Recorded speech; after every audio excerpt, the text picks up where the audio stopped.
So hopefully we're understanding that this is going to be huge as we have the context for all of this, that is what we're doing disrespectful? Is it irreverent? In other words, lacking awe and respect and honor for the one who put something in place? Are we treating it in any kind of violent way? Violent meaning that we're damaging it in such a way that it no longer looks like what it was meant to look like, that we're ripping it to we're ripping at it, we're destroying it in some way, we're violent. What is motivating you? I mean, do you need to ride that bike or take that walk or do that thing on Saturday? Can't you do that the next day and 6 other days? Do you have to do it on Shabbat? So when I talk to you and you start arguing with me and defending what you're doing, you know what that's telling me? It's about you. It has to be about you if you're going to argue and fight about it, because why is it that important that you do that on Shabbat?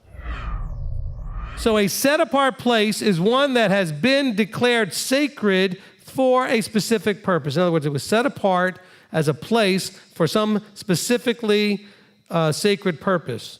And in 1 Corinthians chapter 3 and verse 16, we're told that we are the dwelling place of the Ruach.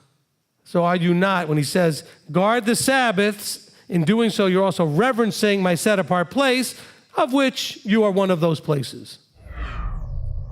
This may not be referring to staying physically in a place, but rather staying in your position as it relates to authority. Oh boy, Rabbi, where are you going now? Maybe this isn't talking about just physically staying in a spot, because they left their position of authority and disobeyed and took it upon themselves self-sovereignly to go out and do what they wanted to do. How do I know that this is a reasonable conclusion? Because that sounds very strange probably to all of you. Rabbi, where are you getting that? By the way, I got to clarify this because people will not understand. You are not in sin and wrong and rebellious and profaning it if you're doing this in your house. Some of you don't have any place to go. He understands that. Okay? There's refusing and choosing not to, and there's also that which you had no choice. In other words, that which is outside of your control. If you have no place to go, if you have nothing that you can do, if you have no options, then he understands that. That's one of the reasons why we have provided you with this live stream, or for those of you that are listening or watching, we provide a live stream of our service to try to at least connect up people as best we can who don't have a place viably to connect to. The most critical time where you might, in that day, in the agricultural day, think to justify and spin that it's okay to break Shabbat was during harvest or plowing. You needed to get that crop in, and you needed to get that crop out, or bad things happen to that crop. And he's saying, hey, in plowing time and in harvest time, it's all hands on deck, everybody's working, not on Shabbat. Even in plowing and harvesting, you take the rest. Because a lot of people will say, oh, but you know, my boss or this or that, or I have to provide for my family and all this other stuff. I can't not work on Shabbat. In harvest time and in plowing, or plowing and harvest, put it in the right order, you are to rest. Are we heroes or cowards? Ooh, Rabbi, that's not nice. I don't want you to be in trouble. I don't want you to be outside the camp. I don't want him to look at you as a goy, as a goyim. I want him to look at you as covenanted.